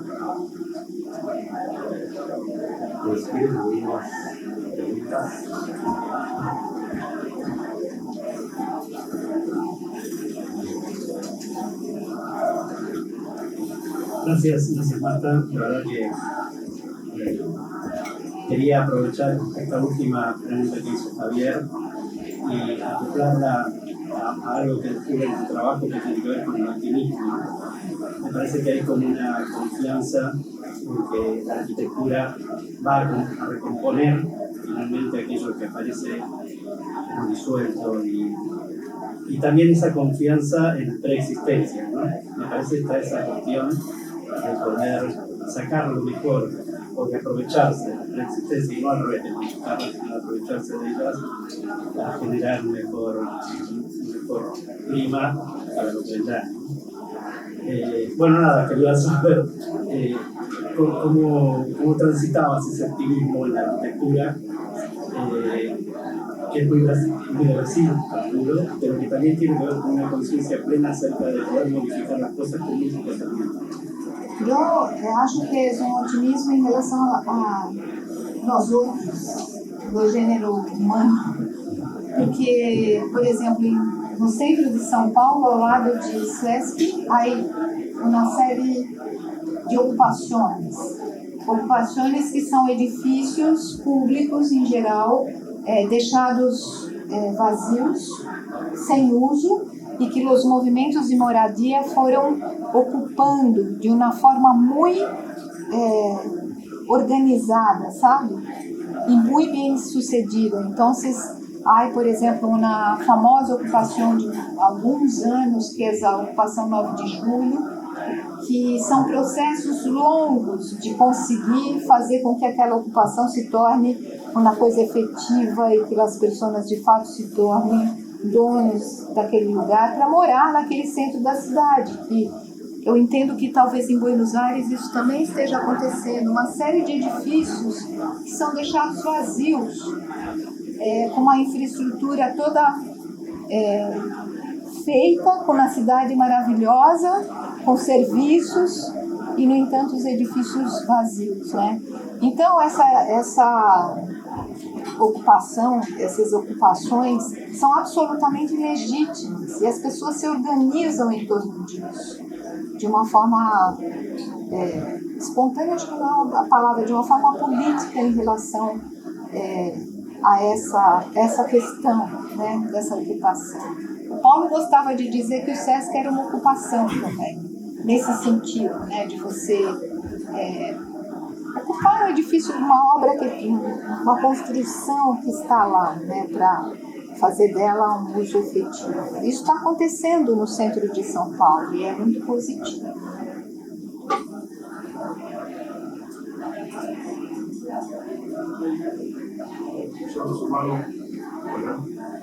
¿Querés? Sumado a esta idea de trabajo con la línea de preguntas que hicieron Javier y Ricardo, y este trabajo con la coexistencia, quería preguntar sobre la eficiencia, cierta grado de ineficiencia o de ineficacia que puede tener el proyecto, lo que sigue la línea que probablemente este proyecto construido en un lugar con otro tipo de persistencia, pero menos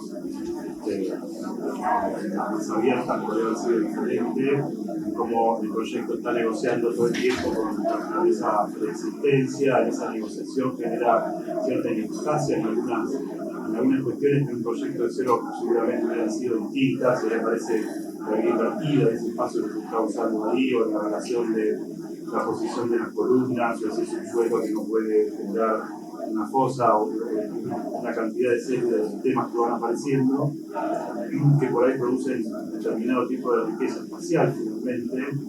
Si pensás que de alguna manera eso es una estrategia que en un proyecto que llamamos más de cero, de terreno vacío, ¿cómo podría incorporarse ese grado de ineficiencia en un proyecto que no lidia tan cercanamente con esa definición? Isso é uma pergunta? Uma linda afirmação. No, esa es la pregunta. ¿Cómo lo ves?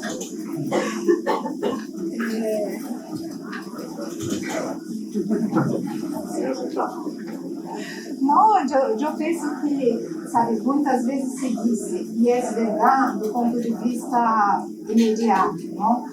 Que as reformas são mais caras do que uma obra nova.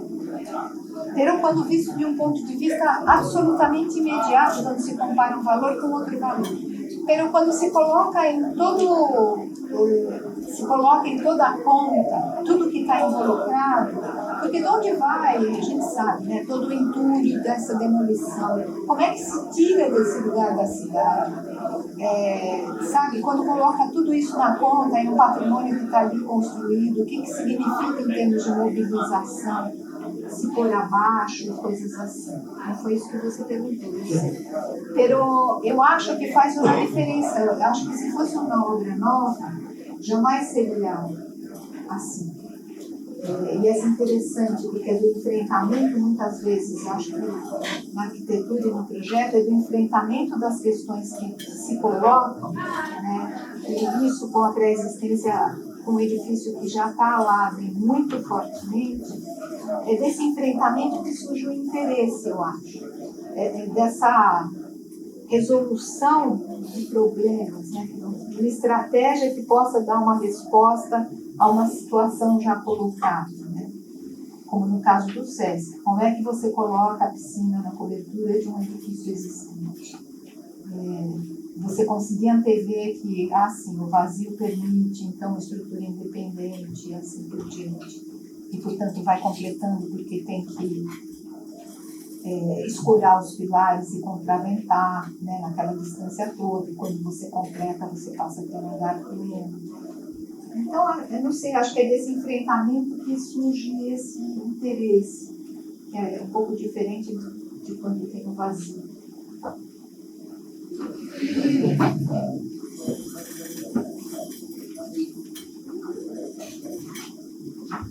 Acho que está funcionando.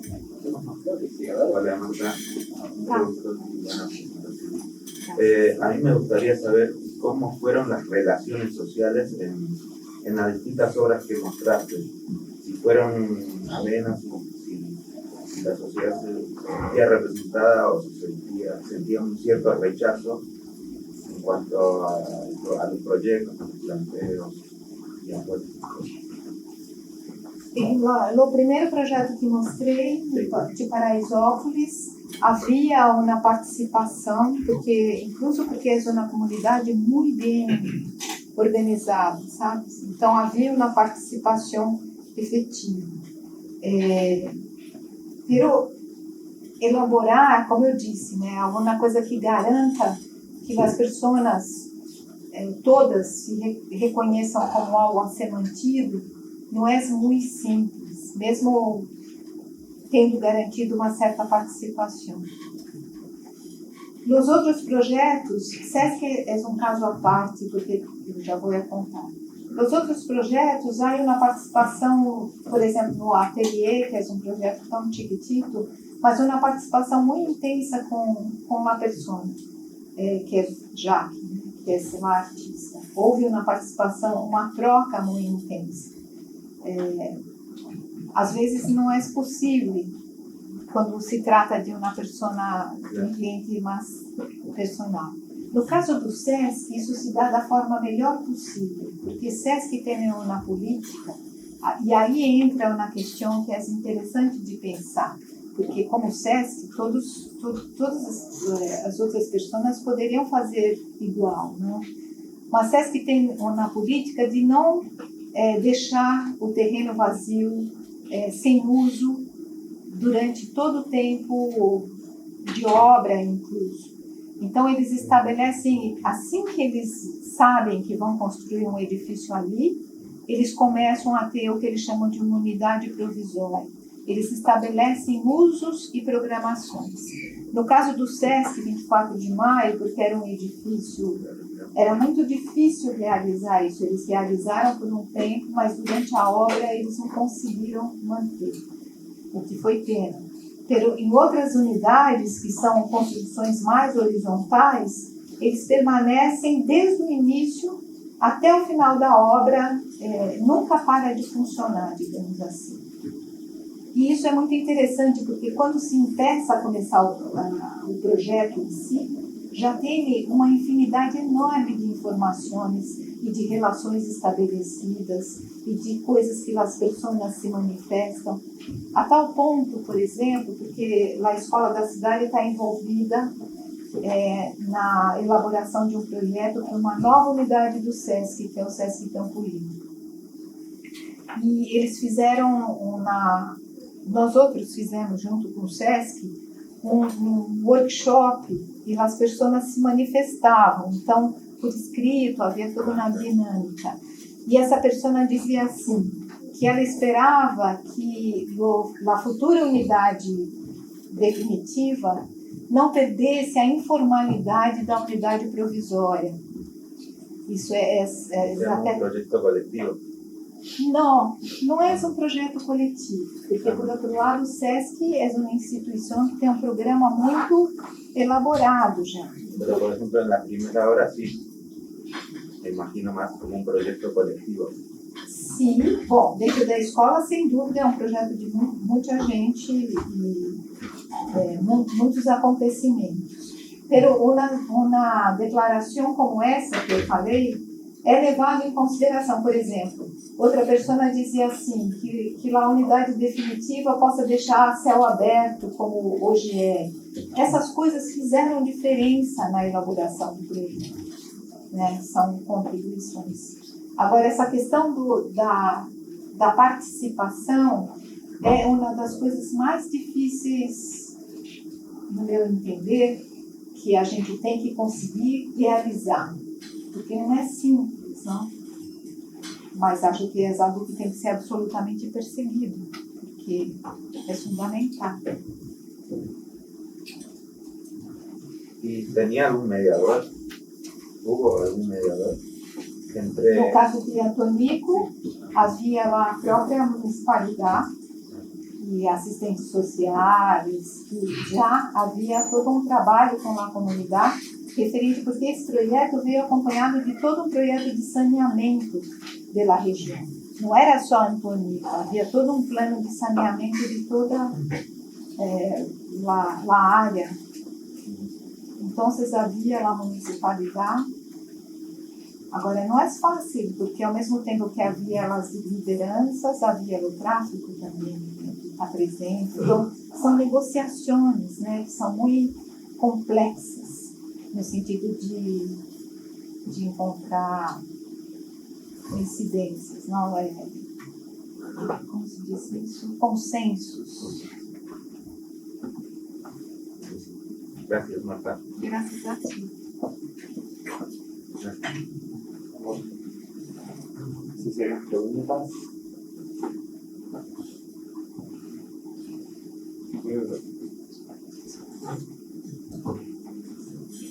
Me pareció una reflexión muy interesante el último comentario con respecto al consenso y la participación, porque no es una herramienta del arquitecto la construcción de ese diálogo o un poco esta pregunta empezar a especificar qué rol tiene el arquitecto, y esa sería mi pregunta: ¿qué rol crees que tiene que tener el arquitecto en ese diálogo con la comunidad? ¿Tiene que ser un mediador? ¿Tiene que ser un proyectista?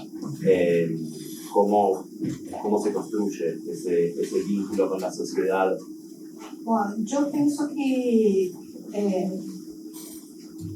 não me levem a mal, não parece muito arrogante, não, como arquitetos, em geral somos, não é isso que eu quero dizer. Eu acho que a arquitetura tem um certo condição, e por isso a figura do arquiteto, talvez, de ter uma visão mais global do projeto, porque as equipes todas que estão involucradas no projeto, e acho que projetos dessa natureza cada vez mais são multidisciplinares mesmo, né? As pessoas, os assistentes sociais que fazem toda essa relação.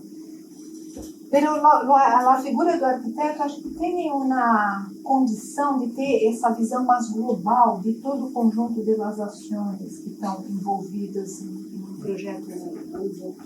Acho que tem um papel que não é só de desenho, absolutamente, no meu entender. Acho até que imaginar estratégias ou imaginar demandas faz parte da nossa profissão, né? Por exemplo, é muito bonito isso. A última administração da prefeitura em São Paulo, não essa, que foi um desastre, lá nem a anterior, a outra que foi Fernando Haddad, eles implantaram, não chegaram a implantar, mas tem um projeto que era muito, muito lindo, que era o fato de, em São Paulo tem as represas de água, que é para o consumo. Então, a proteção dos mananciais, não, que são as áreas que, em geral, estão todas ocupadas por ocupações informais ao longo, seria dedicada à agricultura familiar, no sentido de promover a agricultura familiar como algo desejado, nessas áreas de proteção. Ao mesmo tempo, havia, da mesma prefeitura, não estamos falando do poder público de novo, a merenda escolar, que já era o potencial cliente de consumo dessa agricultura familiar, dos produtos da agricultura familiar. Então, com isso, era muito lindo o plano se chama Liga Pontos, porque justamente vai ligando, né? É uma estratégia de ligar a proteção dos mananciais com a boa qualidade da merenda escolar, e aí se cria um ciclo não sustentável no mais amplo sentido. Eu acho que a arquitetura tem condição de pensar em operações dessa natureza mesmo, né? Que envolva não apenas o desenho. Isso não é dizer que o desenho é menor, absolutamente, o desenho faz toda a diferença, né? Mas también es dizer de... Sí. Yo lo pensaba un poco también en relación a la idea, bueno, de estar dando una conferencia en una escuela y ese momento en el cual los alumnos, incluso los arquitectos jóvenes, todavía no tienen esa posibilidad de interlocución tan clara con la realidad, de tener vínculos o de tener tan bien expresadas esas demandas de la sociedad, que no son demandas, esas maneras de vivir o esas situaciones que van apareciendo en los proyectos o que van apareciendo cuando aparecen todos estos otros interlocutores que vos mencionabas. Entonces ahí es donde, bueno, sí, me parecía interesante reflexionar sobre eso, cuando no existe esa necesidad o esa interlocución tan clara, cuál es el rol del arquitecto o cómo se puede construir ese lugar. Pero bueno, era más una reflexión. No sé si hay más preguntas. ¿Sí?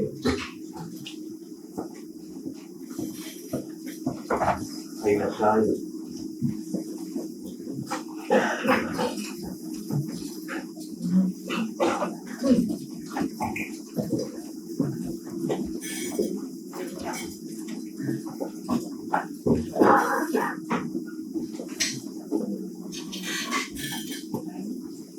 No sé, claro, estoy cortito. Que tiene el micrófono. Hola. Hola, un gusto. Muy interesante todas las propuestas, más que propuestas, sus proyectos, sus obras. Estuve leyendo bastante sobre tu arquitectura, me pareció muy intrigante y muy escenográfico en algunos casos. Y mi pregunta es en base a las estrategias con las cuales vos o tu estudio trabaja o caracteriza mucho más en el momento de intervención en los sitios. ¿Cuáles serían esas estrategias urbano-arquitectónicas que predominan más en las instancias de proyectar? Y si en el tema de las normativas, que obviamente sí deben ser diferentes, si también predomina o te ha modificado algún proyecto cuando ya lo estaban presentando al comitente, tuvieron que variar algunas instancias o premisas, principalmente eso. Gracias.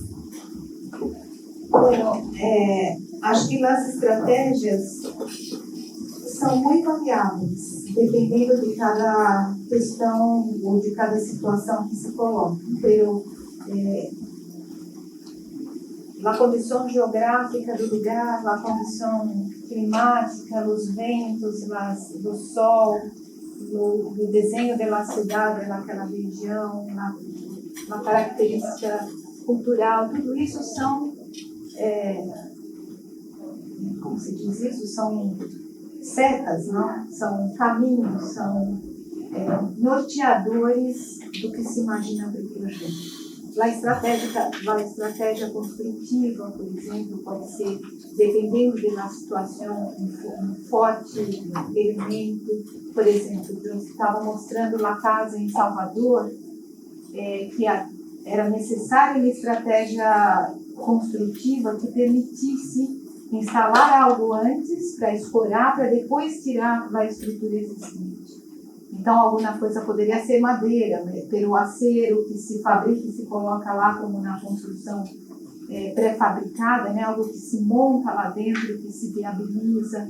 Então, a estratégia construtiva também, né? Como você imagina a realização de algo, né?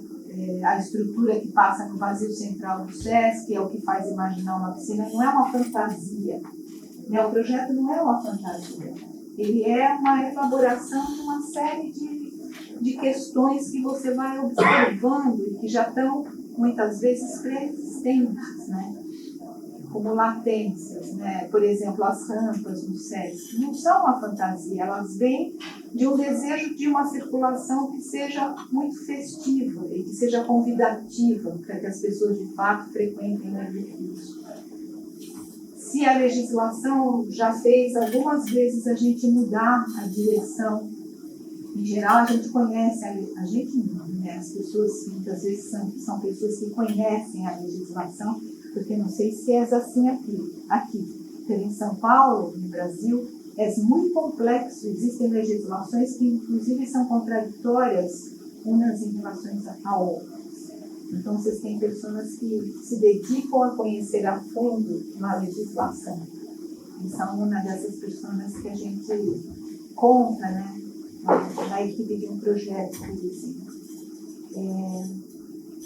Mas acho que é isso, acho que as estratégias, elas não são... O projeto não é uma fantasia.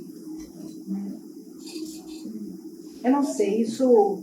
Eu fico falando do Paulo, primeiro porque eu admiro muitíssimo, não?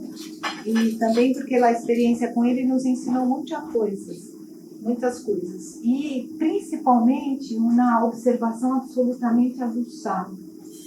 Eu contei essa história do navio, porque são coisas que vêm imediato. Então, sabe aquela coisa da presença de espírito, como se diz, vai? Ou você está presente no momento observando. A gente pôde trabalhar com ele também no Poupatempo Itaquera. Poupatempo é uma construção pública, que é para você tirar lá documentação e tudo isso. Muitas pessoas vão, né, nesse lugar diariamente. E aí fomos a visitar e o edifício devia ser cerca de uma estação de metro.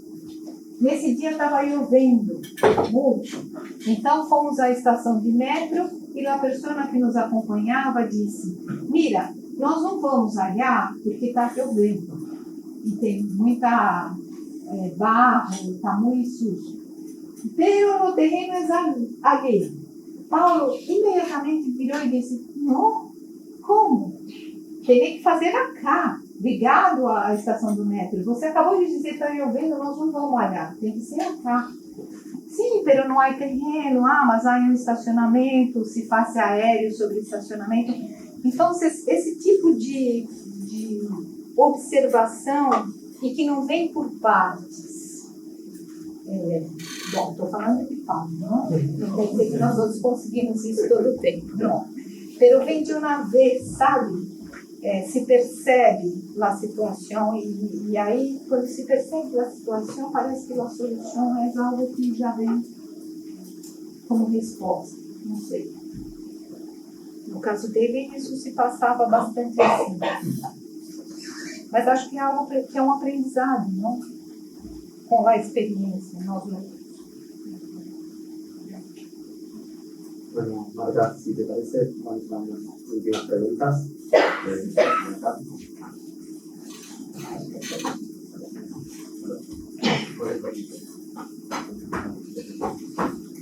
No tengo muy bien formulada todavía, pero primero muchas gracias por la presentación. Hay algo, recién hablabas de las fantasías. Lo que me parecía muy lindo en toda la presentación era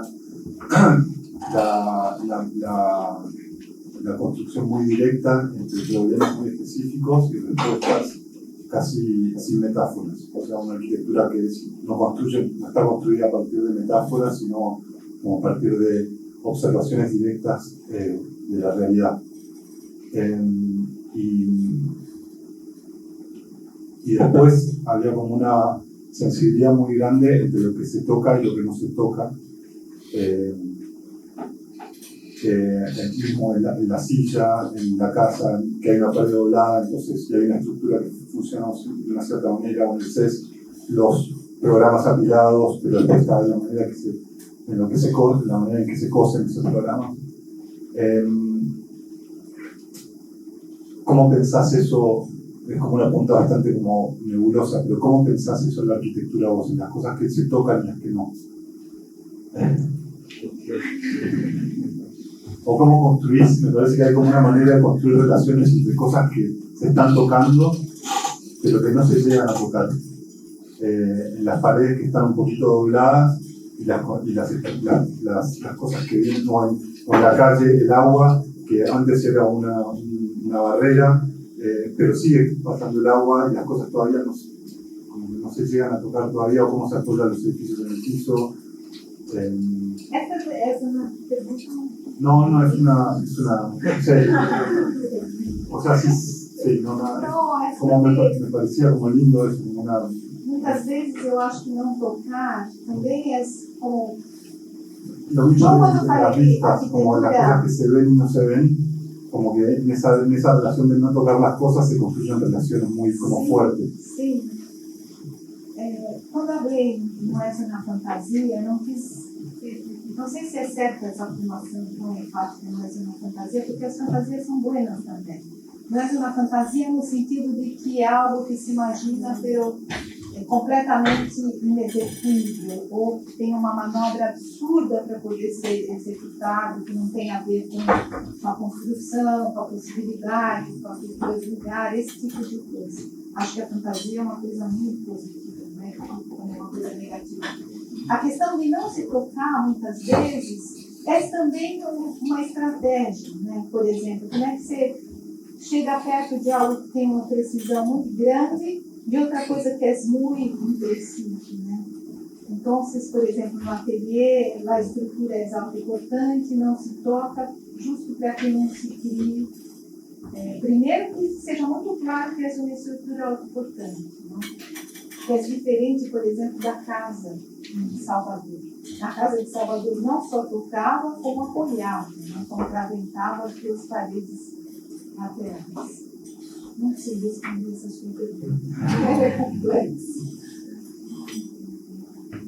Y lo de la fantasía me parecía lindo, que es como una arquitectura que desarrolla fantasía más que... Sim, que parte de uma inexigibilidade ou algo. Sim, acho que desarrolla fantasia. Eu não sei, o Costa tem uma carta que é muito linda, falando sobre a rodoviária de Brasília. E ele diz que ele começa a descrever a rodoviária que ele projetou, mas agora ele fala pelas pessoas e ele fala, poxa, eu não podia supor ou imaginar que ela ia ser tão intensamente usada dessa maneira. E acho que a arquitetura, isso também se passa, né?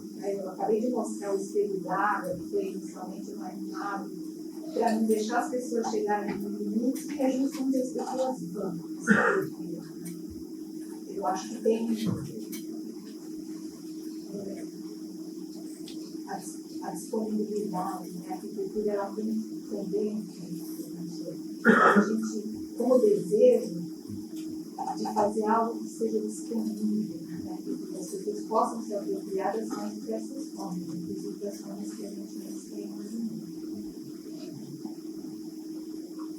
Os outros não têm hambre? Bueno, Marta, muchas gracias a todos por venir. Muchas gracias.